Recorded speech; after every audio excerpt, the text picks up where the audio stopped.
Single moms? When did you realize your kid wasn't as innocent as you thought? This generation is completely whack. I remember being 14 and still having braces and wearing ugly blue eyeshadow to school every day. But this was before social media, so all of my friends were just as ugly as me. But on my daughter's 15th birthday, we went out to Chili's and what she wore was shocking. Not because it was anything crazy revealing. It was just a corset top and some cargo pants. But it made me realize the pressure she had to grow up faster. She even did her makeup and I swear my baby Annalise looked 23 years old. And as we sat down, the waiter began to flirt with her. I wasn't really paying attention because I figured she'd turn him down or just act really shy. But in the corner of my eye, I saw her batting her eyes and looking up at him with a single finger twirling her hair. Motherly rage flooded my system. I literally saw the bulge in his pants. Hey, do you guys have a birthday candle with the number 15? Because that's how old my daughter is turning today. Luckily, the guy went super red and started stammering. So I knew that he had simply been blindsided and we even got switched to a new waiter. As for my daughter, I didn't want to ruin her birthday. So I let her change the topic and we just talked about something else. But when she woke up the next day, I asked her what the F she thought she was doing. That she could wear what she wanted, but there was no way I'd ever let her date anyone over the age of 17. She did that teenage angst thing where they pinch the bridge of their nose and roll their eyes, like it was the most original move in the book. So I grabbed her phone and unlocked it with her facial recognition. This time, something in her eyes changed. She begged me not to go through it. It was a good effort, but not good enough. Honey, I love you. And if you were a mother, you'd do the same thing. I then walked into my room and locked the door. There wasn't anything too bad. I did find what people call thirst traps on her TikTok, but her account was private and her following was mostly girls. The worrying part was her Instagram. There were bikini pictures plastered everywhere, with extremely intimate songs and angles. The most disturbing part was they were all taken on vacations that I took her on, except I, obviously, hadn't taken any of the photos. In her text were a bunch of guys from her high school that she was very obviously leading on, but amongst them all, one stood out. She had no mutuals with him, and in his bio was the name of a nearby university. My heart dropped. They had met a few months back, when she was 14, after she had met him in a cafe, and they texted for months before it suddenly stopped a few weeks ago. Well, first I needed to make sure that my suspicions were correct. I handed her back the phone and pretended like I was too old to have been able to find anything. I literally saw her smirk, and she even apologized for flirting with the guy yesterday. That night, I went to the guy's college. It was a pretty small campus, and it was a Saturday, so I figured that he couldn't be far.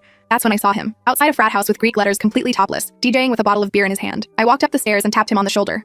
Excuse me, do you go here? And I guess he thought I was some undercover cop, because he immediately lifted up his hands and showed me his ID. He was 23 years old. My stomach twisted. I slapped him across the face, and because his friends were too scared to do anything, they let me drag him down the stairs by the ear like a dog without intervening. I took advantage of the shock and alcohol that was still in his system and grabbed the beer bottle, ready to knock it across his head. Yo man, what are you doing? I don't want any trouble. So you don't want any trouble, but you're cool with dating a 15-year-old girl? I saw confusion sweep across his R-worded frat boy face, one that you can't fake. Annalise? I asked. Huh? She's 20, and hot as heck. I slapped him again. Yo man, what the F? He shouted, before whipping out his big black iPhone as evidence. I read their texts. Right there, plain as day, she had told him she was a 20-year-old girl, and the second I confirmed that it was my teenage daughter, he blocked her. I drove home that night seeing red. My baby girl wanted to act as jailbait like it's cute, then she had another thing coming. This time, I didn't wait until the next day. I simply shook her awake. Mom, what? So I just met Pedro. Her eyes were immediately filled with fear, but instead of trying to defend herself, or yelling at me for being a spy, she burst into tears and wrapped her arms around me. Even through the anger, I instinctively stroked her hair. I sat down in the bed beside her and decided that even she deserves to be listened to. But what she said next just angered me even more. Mom, I met up with him, but he didn't show up. And his friend, she was then interrupted by bursting into tears again. I thought he was a good person, Mom. I'm sorry. It didn't take long to piece together what she was saying. Someone had stolen my daughter's innocence. The rest of the full story is on my channel and linked below.